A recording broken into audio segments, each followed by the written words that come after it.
Have you ever given everything to someone, your time, your love, your effort, only to feel invisible? My name is Clara Mason, and this is the story of how I cared for my mother-in-law, Beatrice, only to be crushed by her cruel words and endless comparisons to my perfect sister-in-law, Emily. But what started as heartbreak turned into a journey of strength, betrayal, and an apology I never expected. Stay with me till the end. You'll see how even the coldest hearts can change when the truth finally hits. My name is Clara Mason. I'm 32 years old, and for the past 3 weeks I've been living in a house that never felt like mine. When my mother-in-law Beatrice had surgery, I stepped in, balancing long shifts at the hospital with endless nights by her side. I cooked, cleaned, managed her medicines, and missed countless moments of my own life, including my anniversary dinner with Ben, my husband. I didn't do it out of obligation. I did it because I wanted to bridge the cold distance between us. I thought maybe, just maybe, Beatrice would finally see me as more than just Ben's wife. But every day, my effort felt invisible. Every sacrifice was met not with gratitude, but with criticism. The house echoed with her sharp words, and in those moments, it didn't matter how much I gave, because in her eyes, I would never measure up to her perfect daughter, Emily. And yet I stayed. I told myself that patience would win her over, that love would soften her heart. But what I didn't know then was that this house was about to test every ounce of strength I had left. The kitchen smelled of simmering soup, but her words stung stronger than any spice. Emily would never be so careless, Beatrice snapped, her voice slicing through the hum of the fan. My chest tightened. I gripped the spoon tighter, swallowing the words I longed to say. Emily wasn't even here. She breezed in once a week with flowers and fake smiles, posing for pictures like the perfect daughter before vanishing just as quickly. Yet somehow, she was the angel, while I, the one sacrificing sleep, comfort, and sanity, was the careless one. Beatrice's eyes softened only at Emily's name. The pedestal she placed her on cast a shadow, so tall I felt invisible beneath it. I wanted to scream, to tell her that Emily's devotion existed only for her phone's camera. But the words burned inside me like embers, trapped by guilt and exhaustion. Every night, when I finally collapsed into the guest room bed, I wondered if my presence here even mattered. Did she really want me, or just someone to fill the silence until Emily showed up for her weekly performance?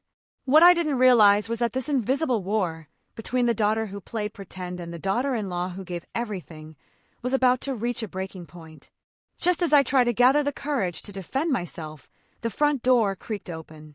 And there she was, Emily. Her heels clicked against the hardwood floor like she owned the place.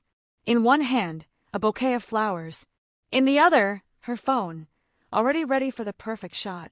"Smells good in here," she chirped, leaning down to kiss Beatrice's cheek. Instantly, Beatrice's face lit up, her frustration with me vanishing as if it never existed. "Emily, sweetheart, you're just in time," she gushed, her voice dripping with pride. "I was just telling Clara how important it is to pay attention to the little things. Not that she'd understand." Emily's lips curled into a sugary smile as she turned to me. "Oh, Mom, I'm sure Clara's doing her best." Her tone was soft, but her eyes told another story, cold, calculating, enjoying every second of my humiliation. Then, as if on cue, she pulled out her phone. "Just want to capture these precious moments." She leaned in close, Beatrice glowing with joy, as the camera clicked. I stood frozen, ladle in hand, invisible again. Every sacrifice, every sleepless night, erased by a single posed photo.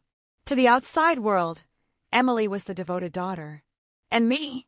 I was a shadow in the background, the one who truly kept everything together, but never got the credit.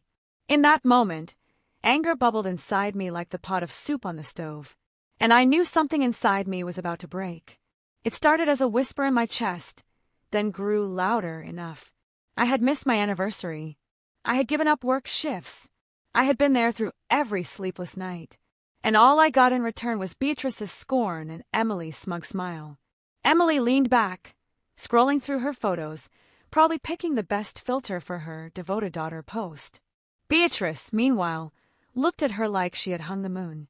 "Emily always knows how to make me feel special," she sighed dreamily. That was it. My grip tightened on the ladle until my knuckles whitened. The words slipped out before I could stop them. Thoughtful. She drops by once a week to take a few photos and leaves. I've been here every single day doing everything, and somehow I'm the careless one. The room fell silent. Beatrice's brows furrowed in disapproval. Emily's smile widened, but her eyes glinted with satisfaction. She had won again. "Oh, Clara," she said softly, her tone sickeningly sweet. "I didn't realize this was a competition. We're all doing our part in our own way." Her voice was calm, but it dripped with venom. I clenched my jaw, shame and anger burning through me. For the first time, I felt the urge not just to swallow my pain, but to fight back. And that moment would change everything. That night, I locked myself in the guest room, tears burning in my eyes but refusing to fall. My phone felt heavy in my hand as I finally called Ben. He picked up on the second ring, his voice warm but distracted. "Hey, everything okay?" The words tumbled out before I could stop them. "No, Ben. I'm exhausted. I've been doing everything for your mom. Everything, and she doesn't even notice." Emily walks in for 10 minutes with flowers and fake smiles, and suddenly she's the perfect daughter. He sighed heavily, the sound crackling through the line. "Clara, you know how Mom is. She's always been like this. You can't take it personally." "I know, but it hurts," I snapped, my voice sharper than I meant. "Do you have any idea what it feels like to give up your life for someone and still be invisible?" There was silence, then his voice softened. "Maybe it's time to take a break. You've done enough. More than enough. Come home, Clara. Let Emily step up for once. I miss you, and you need to take care of yourself too." His words caught me off guard. The thought of home, of sleeping in my own bed, being with Ben, was tempting. But then guilt crept in. Could I really leave Beatrice like this? "I'll think about it," I whispered, my throat tightening. And for the first time, I allowed myself to imagine what life would feel like if I chose me.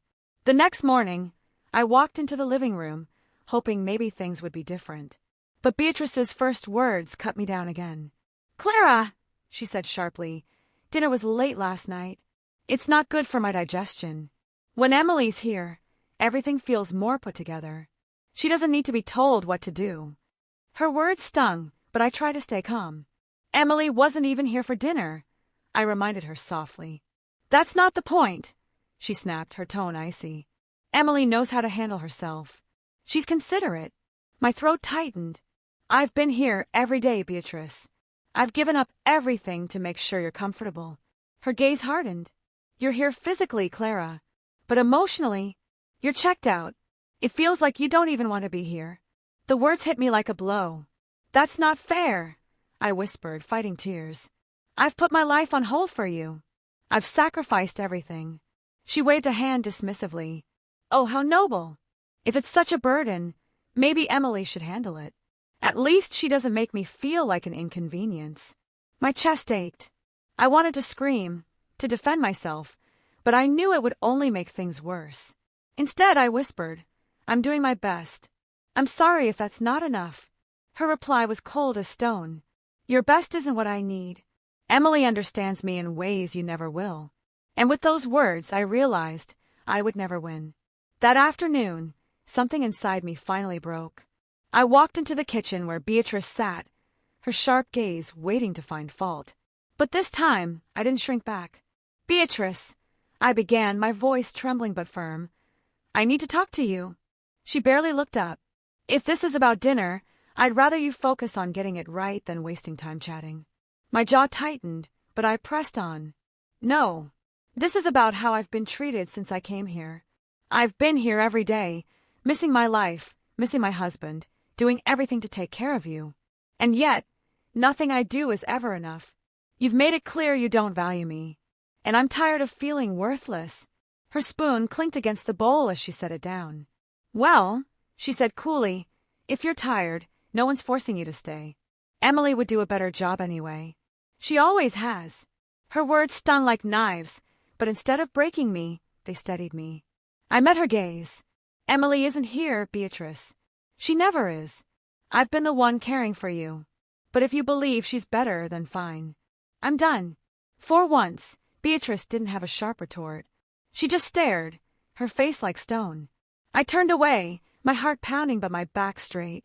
For the first time since this nightmare began, I felt strong. Back in the guest room, I packed my suitcase in silence. Each folded shirt felt like a piece of myself I was reclaiming. I had bent over backwards for a woman who never saw me, and I was done. Before leaving, I dialed Emily. She answered, her voice clipped. "What is it, Clara?" "I'm busy. I'm leaving," I said firmly. "Beatrice needs someone here, so congratulations, it's your turn." There was a pause, then laughter. "What? You can't just leave her with me. Do you have any idea how busy I am?" "You've had time to prepare," I replied calmly. "She's your mother. She thinks you're better at this anyway." Her voice rose into a shriek. "I don't have time to babysit her." "That's your thing, not mine." "Not anymore," I said coldly. "Good luck, Emily." And I hung up. For the first time in weeks, I felt free. I wheeled my suitcase to the door, my chest heavy but my spirit lighter than it had been in a long time. For days passed.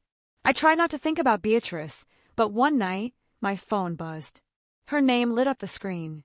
Against my better judgment, I answered. Her voice was shaky, almost desperate.